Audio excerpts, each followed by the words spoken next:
Hello students, कैसे हैं आप सब। आई होप कि आप सब बहुत अच्छे हैं। चलिए, तो हमारा टॉपिक चल रहा था प्रोनाउन, और प्रोनाउन में नेक्स्ट हेडिंग बनाएंगे दैट इज पोजीशंस ऑफ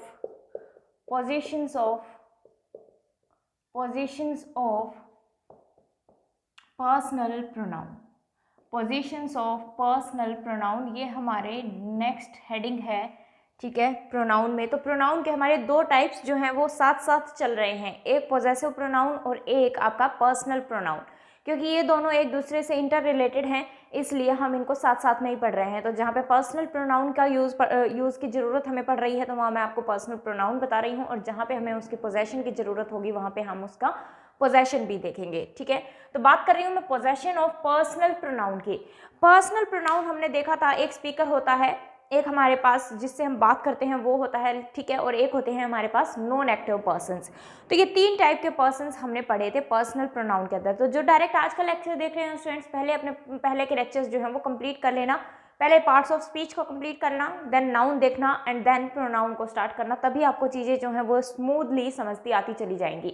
ठीक है, तो मैं बात कर रही हूँ पोजीशंस की। पोजीशन कहने का मतलब क्या है कि जब आपके पास तीनों ही टाइप के पर्सन एक ही सेंटेंस में आ रहे हैं, तो उनकी पोजीशंस क्या होंगी, या मैं बोलूँ सीक्वेंस क्या होगी। पोजीशन की जगह आप लोग सीक्वेंस भी लिख सकते हैं। ठीक है, कि उनकी सीक्वेंस क्या होगी, उनको लिखने का एक ऑर्डर क्या होगा, कि किसको हम स्पीकर को पहले लिखें, या फिर नॉन एक्टिव पर्सन को पहले लिखें, या फिर जिससे हम बात कर रहे हैं, लिसनर जो है हमारी बात जिससे हम बात कर रहे हैं, कम्युनिकेट कर रहे हैं, उसको पहले लिखें, किसको किस नंबर पे लिखा जाए। तो वही है आपका topic, positions of personal pronoun. Positions of personal pronoun. तो सबसे पहली बात आती है, पोजीशंस भी हम बाद में देखेंगे, पहले बात आती है कि वाई हमें इनको यूज क्यों करना है। पोजीशंस जो हम पोजीशन उनको एक सीक्वेंस देंगे कि हाँ पहले ये लिखा जाना चाहिए, फिर इसका नंबर आना चाहिए, फिर इसका नंबर आना चाहिए। तो हमें ऐसा करना क्यों है, किसी को भी लिख दो, क्या फर्क पड़ता है। तो स्टूडेंट्स, उसके लिए मैं आपको एक एग्जाम्पल देती हूँ। मान लो आप किसी भी फंक्शन में गए हैं, या कुछ भी है, आप किसी फंक्शन में गए हैं, आप बैठे हो, आपका फ्रेंड बैठा है, और भी 3-4 लोग बैठे हैं। आप सबसे पहले बैठे थे चेयर्स पे, लेकिन जो चाय नाश्ता जो भी आया, तो वो सबसे पहले सबसे लास्ट वाले को दे दिया गया। तो हमारे दिमाग में क्या आता है कि भाई सबसे पहले मैं बैठा था, तो सबसे पहले मुझे ही दे देते, यहीं से चालू कर लेता। दैट मीन्स कि अगर वो आपको छोड़कर पहले सबसे लास्ट वाले के पास चला गया, तो उस लास्ट वाले से पहले जितने भी थे उनको क्या फील होगी, एक डिसरिस्पेक्ट फील होगी, या हम क्या सोचेंगे कि हमारी इंसल्ट कर दी गई, कि हमें छोड़कर जो है वो सबसे लास्ट वाले के पास पहुंचा दिया गया। ठीक है ना, तो दैट मीन्स कि हमें इनको यूज क्यों करना है, सिर्फ और सिर्फ इसके पीछे रीजन जो है वो रीजन है स्टूडेंट्स रिस्पेक्ट का। ठीक है, कि रिस्पेक्ट शो करने के लिए, रिस्पेक्ट देने के लिए हमें इनको सीक्वेंस में लिखना पड़ता है। ठीक है ना, तो इस चीज़ का आपको ध्यान रखना है कि सिर्फ और सिर्फ रिस्पेक्ट के लिए ही हमें क्या करना पड़ता है, इनकी सीक्वेंस हमें बतानी होती है। ठीक है ना, तो सबसे पहले कॉन्सेप्ट की बात करेंगे इसके अंदर। सबसे पहला कॉन्सेप्ट जो आपके पास यहाँ पे आएगा, वो आएगा स्टूडेंट्स, जब हम बात कर रहे हैं एक नॉर्मल से सेंटेंस की, या फिर मैं बोलूँ एक पॉजिटिव से टॉक की। ठीक है, पॉजिटिव सी टॉक की, दैट मीन्स कि एक नॉर्मल सी बात कह दी गई है, या फिर उसमें हमें सिर्फ पॉजिटिव सी सेंस समझ में आ रही है, मतलब तो वहाँ पे हम क्या यूज़ करेंगे, इनके सीक्वेंस को कैसे लिखेंगे। तो ध्यान देना स्टूडेंट्स, फॉर एग्जाम्पल अगर मैंने लिखा कि ही आई एंड यू, बताओ मुझे इज लगाऊं या आर लगाऊं। आर लगाऊंगी, क्योंकि एक पर्सन ये है, एक पर्सन ये है, और एक पर्सन मेरे पास ये है। तो दैट मीन्स कि 3 पर्सन है हमारे पास और 3 पर्सन है, तो यहाँ पे क्या यूज होगा, are. He I and you are going to college. ठीक है, हम तीनों ही कहाँ जा रहे हैं, कॉलेज जा रहे हैं। लेकिन अब बात आई कि इनकी सीक्वेंस क्या लिखेंगे। दैट मीन्स कि हम सबसे पहले रिस्पेक्ट किसको देंगे। तो सबसे पहले अगर रिस्पेक्ट की बात करें, तो सबसे पहले हम रिस्पेक्ट किसको देंगे, जिससे हम बात कर रहे हैं उसी को रिस्पेक्ट देंगे। ठीक है, जब बात आती है रिस्पेक्ट करने की, तो हम खुद को सबसे पीछे रखते हैं। जो स्पीकर होता है वो खुद को सबसे पीछे रखेगा, जितने भी लोग हमारे साथ होते हैं उनको कहते हैं कि आप चलिए पहले आगे। ठीक है, या जितने भी लोग हमारे साथ होते हैं हम क्या कहते हैं कि नहीं, पहले चाय कॉफी आप लोग लीजिए, देन हम लास्ट में उठाते हैं। दैट मीन स्पीकर खुद को तो कहाँ रखेगा, लास्ट में। बात समझ में आई। तो स्पीकर कौन होगा स्टूडेंट्स, स्पीकर कौन है, आई। तो स्पीकर की पोजीशन तो कहाँ हो जाएगी, बिल्कुल लास्ट में हो जाएगी, क्योंकि हम खुद को सबसे लास्ट में रखते हैं, दूसरों को रिस्पेक्ट पहले देते हैं। अब बात बची कि जिससे हम बात करते हैं और जो नॉन एक्टिव पर्सन्स हैं, जिससे हम बात करते हैं और जो नॉन एक्टिव पर्सन्स हैं, तो इन दोनों में से किसको रिस्पेक्ट पहले करेंगे?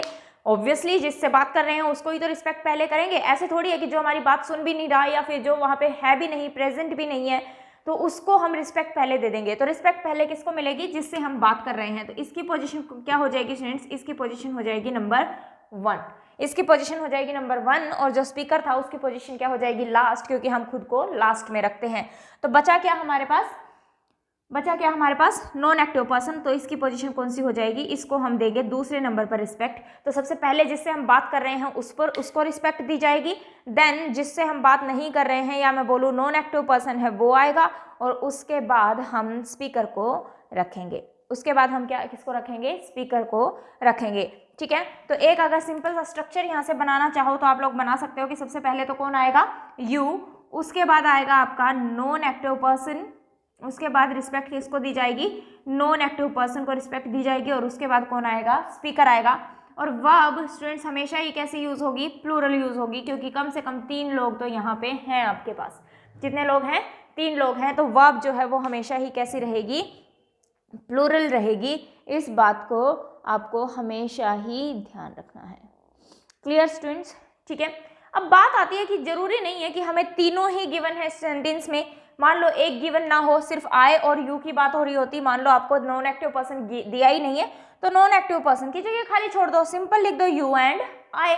ठीक है, अगर आई गिवन नहीं है, खाली यू एंड ही गिवन है, तो यू एंड ही की पोजीशंस रख दो। और अगर यू गिवन नहीं है, ही और आई गिवन है, तो उनकी पोजीशंस उसके हिसाब से लिख दो। तो दैट मीन्स कि आपको जस्ट ये सीक्वेंस ध्यान रखनी है। तो एक नॉर्मल सा सेंटेंस लिखा था हमने, एक पॉजिटिव सी टॉक थी, ठीक है, तो उसमें सीक्वेंस क्या हुई? सबसे पहले हम जिससे बात कर रहे हैं उसको लिखेंगे, उसके बाद नॉन एक्टिव पर्सन को लिखेंगे, और उसके बाद हम लास्ट में किसको रखते हैं? लास्ट में हम खुद को रखते हैं। आई थिंक ये बात आपको क्लियर हो गई है।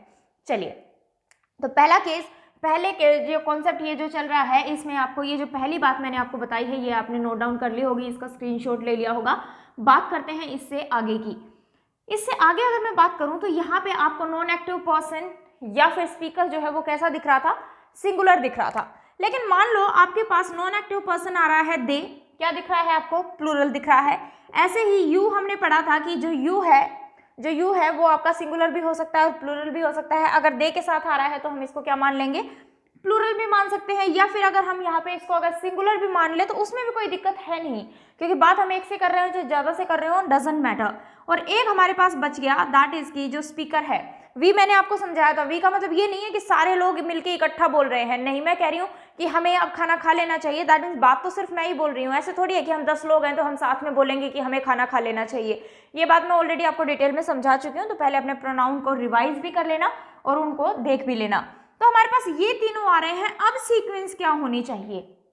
दैट मीन्स कि हमारा जो स्पीकर है वो दूसरों को भी अपने साथ कंसीडर करके चल रहा है, तो अब इनकी सीक्वेंस क्या होगी? तो ध्यान देना स्टूडेंट्स, जब सारे ही प्लूरल हो जाते हैं तो ये बात तो कंफर्म है कि वर्ब तो प्लूरल ही लगेगी, वर्ब तो प्लूरल ही लगेगी, वर्ब में कोई भी चेंज नहीं आएगा। लेकिन मुझे ध्यान दो स्टूडेंट्स, अब हमने क्या किया? हमने कहा कि जिससे हम बात कर रहे हैं उसको रिस्पेक्ट हम सबसे पहले दे दें। अगर जो हमने अभी पढ़ा उसके हिसाब से नॉन एक्टिव पर्सन को उसके बाद में हम रिस्पेक्ट दे दें, और उसके बाद हम खुद को लास्ट में रखते हैं। लेकिन मुझे ये बताइए, इस वी के अंदर सिर्फ आप हैं या आपके साथ आपने दूसरे लोगों को भी कंसिडर किया है? दूसरे लोगों को भी हमने अपने साथ मिलाया है ना वी में। तो दैट मीन्स कि जिसको आपने अपने साथ मिलाया है, जिसको आपने अपने साथ कंसिडर किया है, उनको तो आप रिस्पेक्ट सबसे बाद में दे रहे हो, और जिससे बात कर रहे हो उसको पहले दे रहे हो, और जो वहां पे है भी नहीं, और अगर है भी तो वो उसमें एक्टिव नहीं है, फिर भी आप उनको रिस्पेक्ट पहले दे रहे हो। तो दैट मीन्स कि ये जो सीक्वेंस है आपके पास वो गलत हो जाएगी, क्योंकि रिस्पेक्ट सबसे पहले किसको मिलनी चाहिए? रिस्पेक्ट सबसे पहले उसको मिलनी चाहिए जिनको आपने अपने साथ कंसिडर किया है। जिनको आपने अपने साथ मिलाया है, सबसे पहले तो रिस्पेक्ट उन्हीं की बनती है, नहीं तो वो नाराज होकर चले जाएंगे कि ये क्या बात हुई, हमें अपने साथ कंसिडर किया था, हमें सबसे रिस्पेक्ट लास्ट में मिल रही है, जिससे बात कर रहे हो उसको पहले दे रहे हो, जो वहाँ पे है भी नहीं उनको आप रिस्पेक्ट सेकंड नंबर पे दे रहे हो। दैट मीन्स कि ये जो सीक्वेंस हमने अभी पढ़ी वो जो है वो गलत हो जाएगी।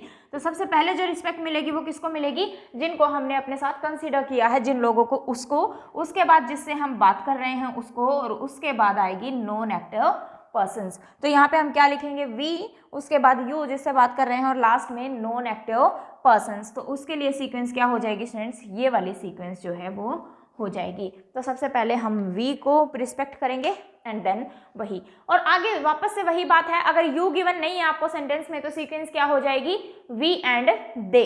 ओके, अगर दे गिवन नहीं है सेंटेंस में तो सीक्वेंस क्या हो जाएगी, वी एंड यू, और अगर वी गिवन नहीं है सेंटेंस में तो सीक्वेंस क्या हो जाएगी, you and they, you and they. I think पहला कॉन्सेप्ट जो है वो आप लोगों को बहुत अच्छे से यहाँ पे क्लियर हो गया है, पहला कॉन्सेप्ट जो है वो आपको क्लियर हो गया है यहाँ से। चलिए अब बात करते हैं सेकंड कॉन्सेप्ट की। सेकंड कॉन्सेप्ट कहने का मतलब क्या है, एक नेगेटिव टॉक, या फिर मैं बोलूँ एक नेगेटिव सा सेंस आए, जिस सेंटेंस की एक नेगेटिव सेंस बने, तो उसको हम क्या कहते हैं, उसको हम कॉन्सेप्ट नंबर 2 में पढ़ते हैं। कहने का मतलब क्या है स्टूडेंट्स, अगर मैं बोलूँ कि सेंटेंस की जो है वो सेंस नेगेटिव निकल के आ रही है, नेगेटिव निकलने का मतलब क्या है कि मान लो हम अपनी कोई गलती मान रहे हैं, ठीक है, हमें कुछ गिल्ट महसूस हुआ है, हम उसको बता रहे हैं, या मैं बोलूँ कि हम कुछ कन्फेस कर रहे हैं कि हाँ ये गलती जो है वो हमने की है, हम अपनी गलती को मान रहे हैं, तो दैट इज वो है आपका कॉन्सेप्ट नंबर 2। इसका मतलब क्या है कि जब आपके पास सेंस कैसी आ रही हो, नेगेटिव सेंस आ रही हो। ध्यान देना सेंस में ये नहीं कह रही सेंटेंस नेगेटिव हो, सेंटेंस नेगेटिव होने का मतलब क्या हो जाएगा कि सेंटेंस में नो, नॉट, नेवर हो सकता है आपके पास आ रहा हो, तो सेंटेंस की सेंस आपके पास कैसी आ रही हो, नेगेटिव सी आ रही हो कि हाँ भाई ये गलती जो है वो मुझसे हो गई है, या ये गलती हमसे हो गई है, इस तरीके से। तो जब आपके पास ऐसी नेगेटिव सी सेंस आ रही हो सेंटेंस में, तब इनकी सीक्वेंस क्या होगी। अब मुझे एक बात बताइए स्टूडेंट्स कि मान लो हम स्कूल में पढ़ते हैं और स्कूल में हमसे कोई गलती हो गई, हमें ले जाया गया भाई किसके पास, प्रिंसिपल के पास। किसके पास ले जाया गया, प्रिंसिपल के पास ले जाया गया, और वहाँ पे जाके क्या कहा कि मान लो मैं स्पीकर हूँ और मैं बोलने लगी, तो मैं कह रही हूँ कि सबसे पहले उसने गलती की, फिर इसने गलती की, फिर मैंने गलती की, है ना। तो दैट मीन्स कि मैंने क्या किया, मैंने तो उन दोनों का नाम पहले ले दिया। लेकिन जब भी गलती मानने की बात आती है तो गलती मानना कहाँ से शुरू करते हैं, गलती मानना जो है वो खुद से शुरू करते हैं कि हाँ ये गलती जो है वो मुझसे हुई है। ऐसा ही आपने देखा भी होगा क्रिकेट में, MS धोनी हमारे बहुत अच्छे एक कैप्टन रहे हैं, तो दैट मीन्स कि अगर कहीं पे इंडिया हार जाती थी तो वो सारा ब्लेम किस पे ले लेते थे, खुद पे ले लेते थे कि हाँ मुझसे ये गलती हुई है। तो दैट मीन्स कि उन्होंने प्लेयर्स के ऊपर वो बात ना थोप के उन्होंने सारी गलती किस पे ले ली, अपने ऊपर ले ली। तो जब गलती मानने की बात आती है तो वो खुद को आगे कर देते हैं, और जब ट्रॉफी उठाने की बात आती है तो प्लेयर्स को आगे कर देते हैं। दैट मीन्स कि यही बात किसकी है, रिस्पेक्ट की। तो जब हमारे पास एक नेगेटिव सेंस आ रही हो, इसका मतलब कि जब गलती मानने की बात आ रही है या कुछ कन्फेस करने की बात आ रही है, तो हम सबसे पहले किसको रखेंगे, खुद को रखेंगे। और सबसे पहले अगर खुद को रखेंगे तो चाहे वो आई हो चाहे वो वी हो, बात तो सेम ही रहेगी। तो जब बात आती है गलती मानने की, गिल्ट फील करने की, तो सबसे पहले हम किसका नाम लेंगे, खुद का। उसके बाद जिससे हम बात करते हैं किसका नाम लेंगे, उसका। और उसके बाद अगर हमारे पास नॉन एक्टिव पर्सन आ रहा है, या फिर मैं सीधा ही लिख देती हूँ यहाँ पे नॉन एक्टिव पर्सन, तो अगर लास्ट में हम किसका नाम लेंगे, नॉन एक्टिव पर्सन का नाम लेंगे। और अगर मैं बात करूँ वर्ब की, तो वर्ब तो प्लूरल ही रहेगी, क्योंकि एक से ज़्यादा लोग तो हमारे पास यहाँ पर हैं ही। तो जब हमारे पास सेंटेंस की सेंस नेगेटिव हो तो सबसे पहले हमारे पास आएगा कौन, speaker, that is I and we, ठीक है। उसके बाद यू, और उसके बाद क्या आएगा, नॉन एक्टिव पर्सन, जब हम बात कर रहे हैं किसी गिल्ट की। फॉर एग्जाम्पल अगर मैं बोलूं आपको कि he I and you did that mistake, he I and you did that mistake. That means आपको सेंस कैसी आ रही है, नेगेटिव सी सेंस आ रही है कि हाँ ये गलती जो है वो हमने की। ओके, तो दैट मीन्स कि इसकी सीक्वेंस क्या होनी चाहिए स्टूडेंट्स, अगर हम बात कर रहे हैं कन्फेस करने की, गलती मान रहे हैं अपनी, तो सबसे पहले खुद आएंगे हम आए, जिसके बाद बात करते हैं उसको आएगा यू, एंड लास्ट में हम किसको लिखेंगे, नॉन एक्टिव पर्सन को लिखेंगे। तो इनकी सीक्वेंस क्या होगी, I you and he, I you and he. I think ये बात आपको समझ में आई, इतना नोट डाउन कर लीजिए। फिर मैं आपको एक सेंटेंस और लिख रही हूँ, मुझे बताएंगे कि उसमें आपको पॉजिटिव सेंस आ रही है या नेगेटिव सेंस आ रही है, उसके हिसाब से ही क्वेश्चन को सॉल्व करेंगे। तो एक बार वीडियो पॉज करके क्वेश्चन को सॉल्व करने की कोशिश जरूर किया करो, ताकि आपका जो कॉन्फिडेंस लेवल है वो बूस्टअप हो अगर आप क्वेश्चन को सही सॉल्व कर रहे हैं तो, ठीक है। फॉर एग्जाम्पल अगर मैं बोलूँ कि I and you are responsible for this loss. He, I and you are responsible for this loss. इस नुकसान के लिए कौन रिस्पॉन्सिबल है? हम हैं, ठीक है। दैट मीन्स हमसे कोई नुकसान हो गया है और उसकी रिस्पॉन्सिबिलिटी हम खुद ले रहे हैं। दैट मीन्स हम कन्फेस कर रहे हैं, अपनी गलती को मान रहे हैं। तो हमें यहाँ कैसी सेंस आ रही है? नेगेटिव सेंस आ रही है। तो सीक्वेंस क्या होगी? सबसे पहले खुद को लिखेंगे, देन यू को लिखेंगे and then non active person को लिखेंगे। तो सेंटेंस की हम सेंस देखेंगे, सेंस हमारे पास किस टाइप की आ रही है, उसी तरीके से हम क्वेश्चन को जो है वो सोल्व करने की कोशिश करेंगे स्टूडेंट्स। तो आई थिंक आपको दोनों ही कॉन्सेप्ट, पोजीशन के दोनों ही कॉन्सेप्ट आपको जो है वो बहुत अच्छे से समझ में आ गए होंगे। फिर भी कोई डाउट है तो मुझे बताएंगे जरूर, ठीक है। कमेंट करके मुझे बताएंगे जरूर कि कहाँ पे आपको क्या दिक्कत आ रही है, क्या समझ में नहीं आया, ठीक है। आई थिंक ये चीज़ें आपको जो है वो क्लियर है। चलिए नेक्स्ट हेडिंग बनाएंगे स्टूडेंट्स, नेक्स्ट हेडिंग बनाएंगे कॉमन पोजेशन। कॉमन पोजेशन, अब देखो पर्सनल नाउन और आपका कॉमन पोजेशन, पोजेसिव नाउन जो है वो दोनों साथ साथ में मिक्स चल रहे हैं। अब हम बात क्या कर रहे हैं? कॉमन पोजेशन की। कॉमन पोजेशन कहने का मतलब क्या है स्टूडेंट्स कि जो हमने अभी अभी सीक्वेंस देखी, अगर यही सीक्वेंस या फिर एक से ज़्यादा हमारे पास सब्जेक्ट है सेंटेंस के अंदर, एक से ज़्यादा पर्सनल प्रोनाउन हमारे पास है सेंटेंस के अंदर, तो उनके लिए पोजेशन क्या यूज़ करेंगे, ठीक है। दैट मीन्स कि अगर मैं बात करूं, अगर हमारे पास आ रहा है आई या फिर वी और एक हमारे पास आ रहा है यू, तो इसके लिए हम कॉमन पोजेशन क्या यूज़ करेंगे? नेक्स्ट हेडिंग बना लो कॉमन पोजेशन।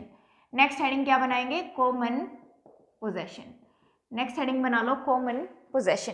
तो अगर मेरे पास आई, वी और यू, ये दो जो पर्सनल प्रोनाउन है, ये हमारे पास सेंटेंस में आ रहे हैं, तो इनके लिए पोजेशन क्या यूज करेंगे?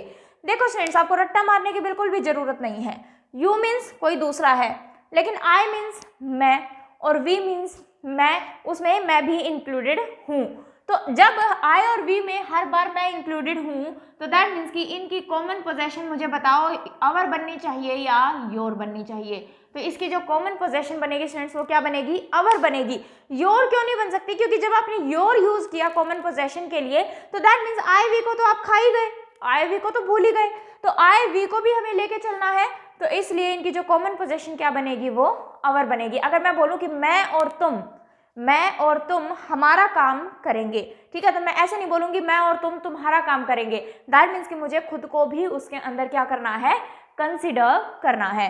तो आई, वी और यू के लिए जो कॉमन पोजेशन बनेगी स्टूडेंट्स वो क्या बनेगी? अवर बनेगी, ठीक है। तो आई प्लस में यू आ रहा हो, चाहे वी प्लस में यू आ रहा हो, उनकी कॉमन पोजेशन जो आपके पास रहेगी वो क्या रहेगी स्टूडेंट्स? अवर रहेगी, ठीक है। इसमें कोई दिक्कत है तो मुझे बताइए, अदरवाइज हम चलते हैं आगे, ठीक है। तो इसके साथ में अगर आपके दिमाग में आ रहा हो कि आई, वी के साथ अगर थर्ड पर्सन भी हो, थर्ड पर्सन कहने का मतलब क्या है? Non active person. Non active person वो कोई भी हो सकता है, he, she, it, they, any, name, कुछ भी हो सकता है। तो मुझे बताइए, अब भी तो आप इंक्लूड हो, चाहे आई आ रहा है आपके पास, चाहे वी आ रहा है, अब भी तो आप इंक्लूड हो, और अब भी हम इंक्लूड है, तो यहाँ पे कॉमन पोजेशन जो है वो अवर ही बनेगी।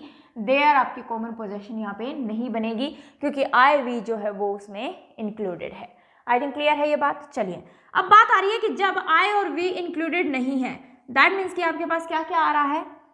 लिसनर आ रहा है, ये जो जिससे हम बात कर रहे हैं वो आ रहा है, और आपके पास नॉन एक्टिव पर्सन आ रहा है। दैट मीन्स कि ही, शी, इट या फिर दे, ही, शी, इट या फिर दे, ही, शी, इट या फिर दे। तो दैट मीन्स कि अब हम क्या कह रहे हैं, जब हमारे पास यू आ गया, तो दैट मीन्स कि इनकी कॉमन पोजेशन जो बनेगी वो क्या बनेगी? योर बनेगी। क्यों बनेगी? योर बनेगी। एग्जाम्पल से आपको समझ में आएगा, एक बार जस्ट मेरे साथ साथ नोट डाउन करते हुए चलिए, ठीक है। एक बार सिर्फ मेरे साथ नोट डाउन करते हुए चलिए, उसके बाद आपको समझ में आ जाएगा। और अगर हमारे पास खाली नॉन एक्टिव पर्सन दे रखे हैं सेंटेंस में, अगर हमारे पास खाली, यहाँ पे इट नहीं लगाएंगे हम लोग, क्योंकि इट जो है इट जो है बीच में थिंग्स आ जाएंगे। तो यहाँ पे बात करें अगर ही, शी, दे, यही तीनों दे रखे हैं तो इनके लिए कॉमन पोजेशन क्या यूज़ होगी? देयर यूज़ होगी। इनके लिए कॉमन पोजेशन जो है वो क्या यूज़ होगी? देयर यूज़ होगी। आई थिंक ये जो चीज़ें हैं वो आपको क्लियर हैं। एक बार लिख लीजिए इनको, फिर एग्जाम्पल के थ्रू आपको समझ में आ जाएगा कि मैं क्या कहना चाह रही हूँ। ठीक है, फॉर एग्जाम्पल अगर मैं बोलूँ कि I and you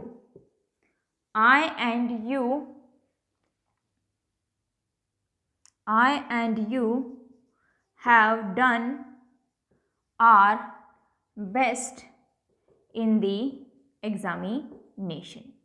I and you have done our best in the examination.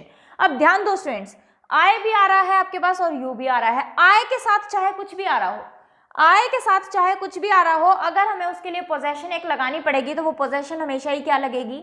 अवर लगेगी। आई के साथ चाहे कुछ भी आ रहा हो तो यहाँ पे पोजेशन हमेशा क्या लगेगी? अवर लगेगी। दूसरा, अगर पोजेशन का एरर नहीं है तो आपको किसका एरर चेक करना है? पोजीशन का एरर भी चेक करना है। पोजीशन के एरर की बात करूं तो सबसे पहले एक नॉर्मल सा सेंटेंस दिख रही है आपको, पॉजिटिव सी सेंस आ रही है, तो दैट मीन्स कि यहाँ पे जो सीक्वेंस है वो क्या होनी चाहिए थी? यू एंड आई सीक्वेंस होनी चाहिए थी। और अगर सीक्वेंस का भी एरर नहीं है दैट मीन्स फिर हमें किसका एरर चेक करना है? वर्ब का एरर चेक करना है। तो वर्ब भी हमने यहाँ कैसी लगाई है? प्लूरल लगाई है, और वर्ब भी हमने प्लूरल लगाई है, तो दैट मीन्स अब सेंटेंस हमारा जो है वो बिल्कुल सही है। अब हमारा सेंटेंस जो है वो बिल्कुल सही है। चलिए नेक्स्ट सेंटेंस मैं आपके पास लिख रही हूँ, you and he have he रहेगा क्योंकि दो पर्सन है हमारे पास, यू एंड ही, योर, ये ध्यान से समझना, ठीक है, क्योंकि ऊपर सिर्फ मैंने आपको लिखवा के छोड़ दिया था, एग्जाम्पल से ज़्यादा समझ में आएगा कि मैं कहना क्या चाह रही थी। Best in the examination, best in the examination, ठीक है। तो यहाँ पे हम क्या कह रहे हैं? तुम और वो। अब मुझे बताओ, तुम और वो तुम्हारा बेस्ट दे चुके हैं, या हम बोलेंगे तुम और वो उनका बेस्ट दे दिया है? सेंस क्या आ रही है? तुम और वो तुम्हारा बेस्ट दे चुके हो।